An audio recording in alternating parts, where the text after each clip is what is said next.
Hi, and I am Marianne Downs, the program director for the Geisinger School of Medical Laboratory Science. And I wanted to thank you for your interest in our program, and I wanted to show you how to apply to our program.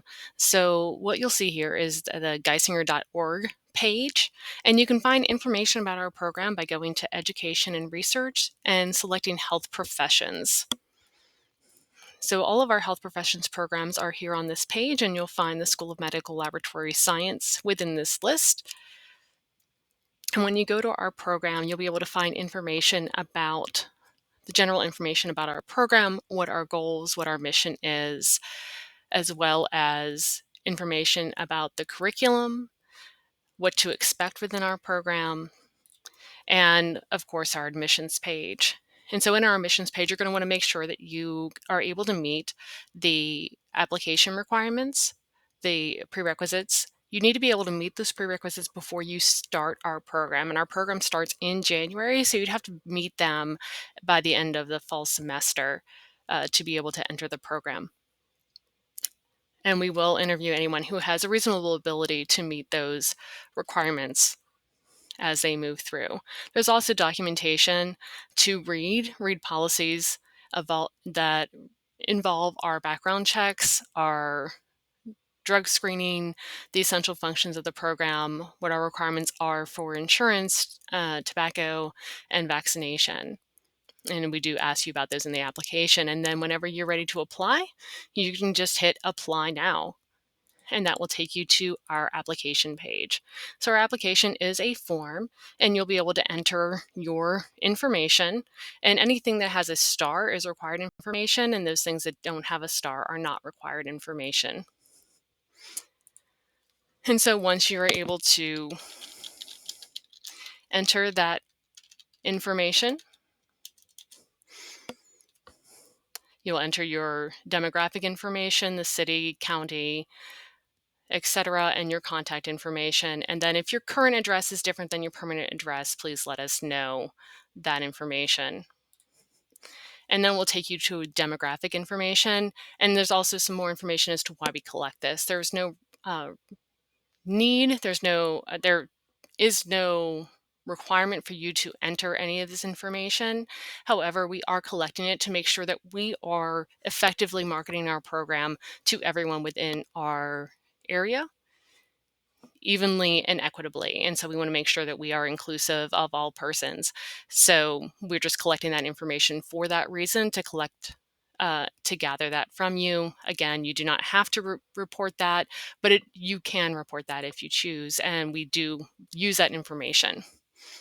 Then you'll enter the colleges that you've attended, the dates you attended, any credits that you achieved in your GPA. And if you have attended more than one college, you just enter yes, and then you'll be able to enter that information for as many colleges as you need. And then once you have done that, you're going to be entering in your biology and your chemistry, the most recent 16 to 18 credits of biology coursework and chemistry coursework. We use this, and also your math coursework, and we use this to calculate your science and math GPA, which we use as part of our algorithm for admissions. And so as you enter in that information, you'll be able to enter in the course name. So enter it like you do, like what's on your transcripts, because we will be verifying this information with your transcripts. And however many credits that particular course was. I know some universities have the lab and the class is separate. So there's 8 spaces there. If you need more than those 8 spaces, just let us know what the requirements are so I can make the correct calculation. And the course grades. And we do require that you have passed at least 16 credits of biology coursework and chemistry coursework at a C or above. So that's the only options there for a grade is A, B, or C. And then once you have entered in all of that information, you need to have 16 to 18 credits there. So as I said, the most recent, because that allows us to see what your most recent coursework is like, because many students, I don't know about you, but certainly me, I had a rough start in college. And so we want to make sure that our admissions is not biased to that. So we wanted to collect the most recent coursework, which we feel is a more good representation of your ability to do our advanced level coursework.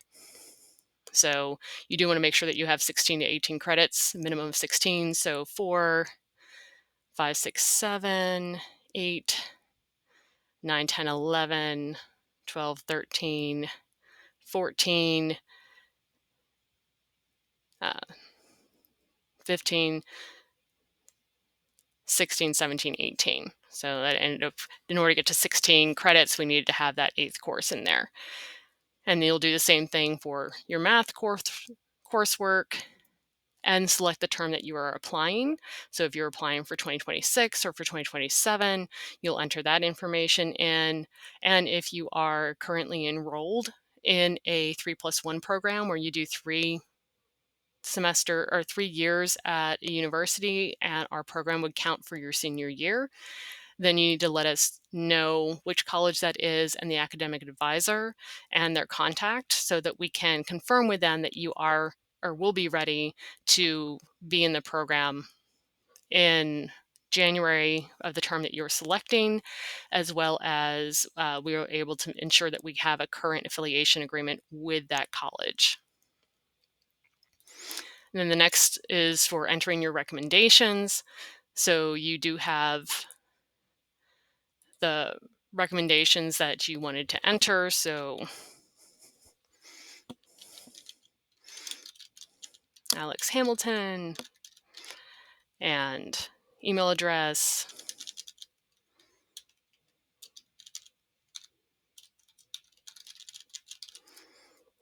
And then whether or not you have waived or not waived your right to review the recommendation. You do have rights to review recommendations. We do let the recommender know whether or not you have reviewed that right.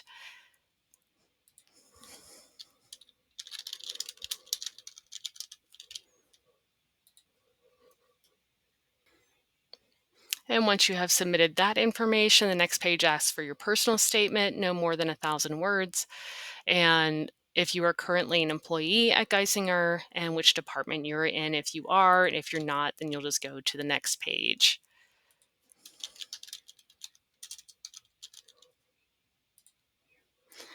And then the last page, you're just verifying that you have read these statements. So you'll put your name in those statements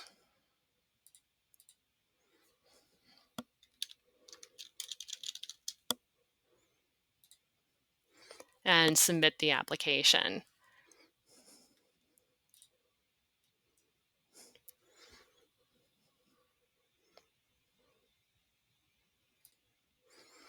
Once you have submitted the application, you'll receive an email back saying that your application has been received, and we're asking you to reply to that email with your unofficial transcripts. You do not need to submit official transcripts until you're offered admission into the program. However, if your official transcripts are substantially different than the unofficial transcripts, we do reserve the right to rescind your offer of admission.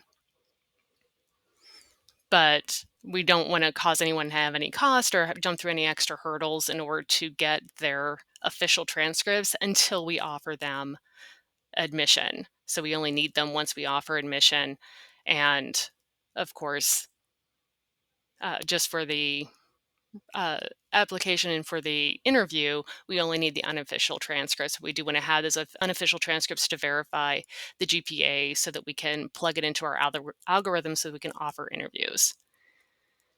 Also, your recommenders will receive emails saying who has submitted and asked for a recommendation, and whether or not you've waived the right to that recommendation, which takes them to another form.